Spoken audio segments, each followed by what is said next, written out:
श्री कृष्ण गोविंद हरि मुरारी हे नाथ नारायण वासुदेवा। जय श्री कृष्णा सभी लोगों को। आज हम आपको माघ मास महात्म का 9वां और 10वां अध्याय सुनाने जा रहे हैं। आप लोग इन अध्यायों को ध्यान से सुनिएगा और जानिएगा कि माघ मास स्नान का क्या महत्व है, क्या है इनके पीछे की कहानियाँ। तो चलिए शुरू करते हैं आज की कथा। यमदूत कहने लगे, मध्याह्न के समय आया अतिथि, मूर्ख पंडित, वेद पाठी या पापी कोई भी हो, ब्रह्मा के समान है।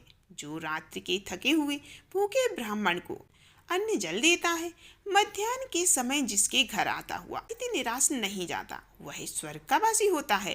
अतिथि बराबर कोई धन संपत्ति या हित नहीं है। बहुत से राजा मुनि अतिथि सत्कार से ब्रह्मा लोक को प्राप्त हुए हैं। जो एक समय आलस्य से भी अतिथि को भोजन करा दे, वह यमद्वार नहीं देखता। केसरी ध्वज से वैवस्वत देव ने कहा था कि जो कोई इस कर्म भूमि मृत्यु लोक से स्वर्ग जाने की इच्छा रखता हो, वह अन्न का दान करे। दूत कहता है कि यमराज कहते हैं कि अन्न के बराबर दूसरा और कोई दान नहीं है। जो गर्मियों में जल, सर्दियों में ईंधन और सदैव अन्न का दान करते हैं, वह कभी भी यम के दुख को नहीं उठाते। जो अपने किए हुए पापों का प्रायश्चित करता है, वह नरक को नहीं देखता, और प्रायश्चित न करने वाला मनुष्य नरक में अवश्य जाता है। जो काया वाचा कर्मणा मन से किए हुए पापों का प्रायश्चित करता है, वह देव और गंधर्वों से शोभित स्वर्ग लोक को प्राप्त होता है। जो नित्य ही व्रत तप तीर्थ करते हैं और जितेंद्रिय हैं, वह भयंकर यम को नहीं देखते। नित्य कर्म करने वाला दूसरे का अन्न, भोजन और दान त्याग दे। नित्य स्नान करने से बड़े बड़े पापों का नाश होकर यम को नहीं देखता इंसान। बिना स्नान पवित्रता कैसे हो सकती है। जो मनुष्य पर्व के समय चलते जल में स्नान करते हैं, वह बुरी योनि नहीं पाते, न ही नरक में जाते हैं। माघ मास में प्रातः स्नान करने वाले मनुष्यों को नियम पूर्वक तिल पात्र और तिल कमल का दान करना चाहिए। यमदूत कहते हैं कि हे विकुंडल, पृथ्वी, सोना, गौ आदि परम दान करने वाला स्वर्ग से नहीं लौटता। बुद्धिमान पुण्य तिथियों, व्यतिपात, संक्रांति आदि को थोड़ा सा दान करके भी बुरी गति को प्राप्त नहीं होता। सत्यवादी मौन रहने वाला, मीठा बोलने वाला, क्षमाशील, नीतिवान, किसी की निंदा न करने वाला, सब प्राणियों पर दया करने वाला, पराये धन को तृण के समान समझने वाला मनुष्य कभी नरक को नहीं भोगता। आगे हम आपको इस माघ मास का 10वां अध्याय सुना रहे हैं। यमदूत कहने लगे कि हे बैस, एक बार भी गंगा जी में स्नान करने से मनुष्य सब पापों से छूटकर अत्यंत शुद्ध हो जाता है। जो मनुष्य गंगा जी को दूसरे तीर्थों के समान समझता है, वह अवश्य नरक में जाता है।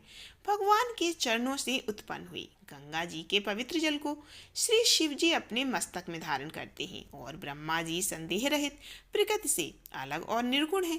ब्रह्मांड में उसकी समानता किससे हो सकती है। गंगा जी का नाम हजारों योजन दूर से लेने वाला नरक में नहीं जाता है।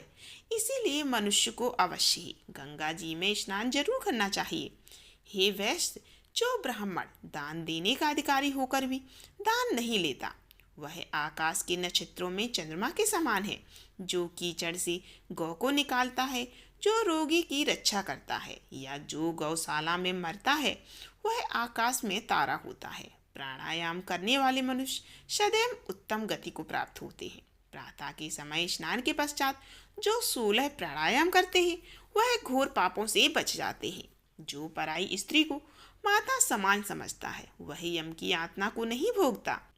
जो मन से भी कभी पर स्त्री का चिंतन नहीं करता, वह दोनों लोकों को अपने अधीन करता है। जो पराये धन को मिट्टी के समान समझता है, वह स्वर्ग में जाता है। जिसने क्रोध को जीत लिया, मानो उसने स्वर्ग को जीत लिया। जो माता पिता की सेवा देवता तुल्य करता है, वह यमद्वार कभी नहीं देखता। और जो गुरु की सेवा करते हैं, वह ब्रह्मलोक को प्राप्त होते हैं। सील की रक्षा करने वाली स्त्री धन्य है। सील भंग करने वाली स्त्री यमलोक जाती है। जो वेदों और शास्त्रों को पढ़ते हैं, या पुराण और संहिता पढ़ते और सुनते हैं, तथा जो स्मृति का व्याख्यान और धर्मशास्त्र समझते हैं, या जो वेदांत में लीन रहते हैं, वह पाप रहित होकर ब्रह्मलोक को प्राप्त करते हैं।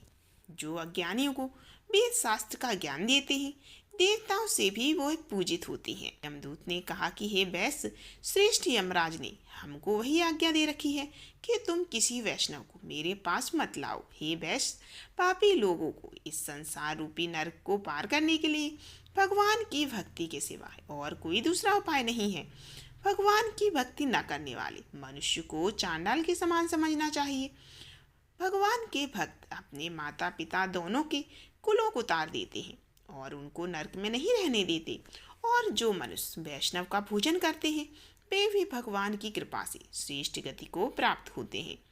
बुद्धिमान को सदैव वैष्णव का अन्न खाना चाहिए। इससे बुद्धि पवित्र होकर मनुष्य पाप नहीं करता। गोविंदाय नमः इस मंत्र का जाप करता हुआ जो मनुष्य मृत्यु को प्राप्त होता है वह भय परम धाम को प्राप्त हो जाता है, इसमें कोई संदेह नहीं। और जो ओम नमः भगवते वासुदेवाय द्वादशाक्षर मंत्र या ओम नमो नारायण अष्टाक्षर मंत्र का जाप करता है उसके सभी ब्रह्महत्या इत्यादि बड़े पाप नष्ट हो जाते हैं। तो ये था माघ मास का 9वां और 10वां अध्याय। आप लोग इन अध्यायों को जरूर सुनिए, क्योंकि अपनी संस्कृति, अपनी सभ्यता, अपने पुराणों से जुड़ी हुई कहानियों को जरूर पढ़ना चाहिए और जरूर सुनना चाहिए।